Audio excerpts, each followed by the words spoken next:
విషయం ఏంటంటే ఇప్పుడు మీరు మీరు గెలిచిన దాన్నే గొప్ప గెలుపుగా మేము ఇంకేదో కష్టపడ్డం బలం పెరిగింది అనుకుంటే పొరపాటు.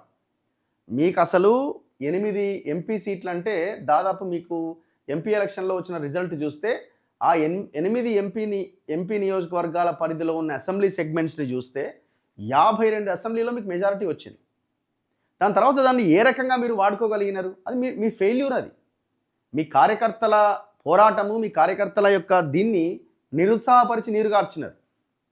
ఎందుకంటే ఇవాళ కొంతమంది బీజేపీ నాయకులు బీఆర్ఎస్‌తో, కాంగ్రెస్‌తో అంటగాగి ఉన్నారు. ఇది 100% ఇది కార్యకర్తలకు కూడా తెలుసు. మేము కొట్లాడుతుంటే మీరేమో తన్నుకుంటున్నారు, మీరేమో వానితోని వీనితోని కలిసి నడుస్తున్నారని. జూబ్లీ హిల్స్‌లో ఏమైంది? జూబ్లీ హిల్స్‌లో 2023 ఎలక్షన్‌లో 23,000 మెజారిటీ వచ్చింది. 23,000 ఓట్లు వచ్చినాయి బీజేపీకి. మొన్న జరిగిన బై ఎలక్షన్‌లో 17,000 మెజారిటీ వచ్చింది. మొలతాడు మొండెమని మొత్తం కాంగ్రెస్‌కి అనుకూలంగా ముస్లిం ఓట్లను పోలరైజ్ చేసి పడేసారు. ఇది వాస్తవం కాదా? సోషల్ మీడియాలో పోస్టులు పెడుతున్నారు బీజేపీ కార్యకర్తలే. రేపు పొద్దున జీహెచ్ఎంసీలో కూడా ఇదే ప్రయత్నం జరగబోతున్నది. తస్మాత్ జాగ్రత్త అని వాళ్ళ హైకమాండ్కి వాళ్ళకి వీళ్ళకి పోస్టులు సోషల్ మీడియా ట్రోల్స్ నడుస్తున్నాయి. కొంతమంది ఇక్కడ ఉన్న ప్రభుత్వంతో అంటగాగి పని వాళ్ళకి మిగతా నాయకులకి మిగతా కార్యకర్తలకి పదవులు రావడం ఇష్టం లేదు. మా ఇద్దరికో ముగ్గురికో పదవులు వస్తే చాలు, మిగతా వాళ్ళ గురించి మాకెందుకు?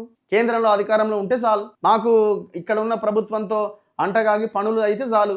మీరు చూడండి, కట్టర్ కాంగ్రెస్కి సంబంధించిన నాయకుల పనులు అవుతున్నాయో లేవో లేదు కానీ కష్టం, కానీ బీఆర్ఎస్ వాళ్ళే బీజేపీ వాళ్ళే మాత్రం చక్కా అయిపోతున్నాయి పనులు కొంతమందివి. అంటే ఒక ఎంపీ చెప్పిండనో, బీజేపీ సీనియర్ లీడర్ చెప్పిండనో, ఇంకో బీఆర్ఎస్ సీనియర్ లీడర్ చెప్పిండనో వాళ్ళ పనులు మాత్రం అయిపోతున్నాయి అక్కడ. ఇది వాస్తవమా కాదో మీరు అడగండి మీ నాయకులని. నేను గ్రౌండ్ రియాలిటీ చెప్తున్నా. సో ఇప్పుడు ఇంకో ఢిల్లీలో ఒక పెద్ద కీలకమైన పరిణామం జరిగింది. ఇప్పుడు అది చెప్తే మళ్ళా మాకు చెప్పిన ఢిల్లీకి సంబంధించిన వాళ్ళు ఇదెందుకు చెప్పినావు అని అంటారు. చాలా పెద్ద కీలక పరిణామం జరిగింది ఢిల్లీలో భారతీయ జనతా పార్టీకి సంబంధించి.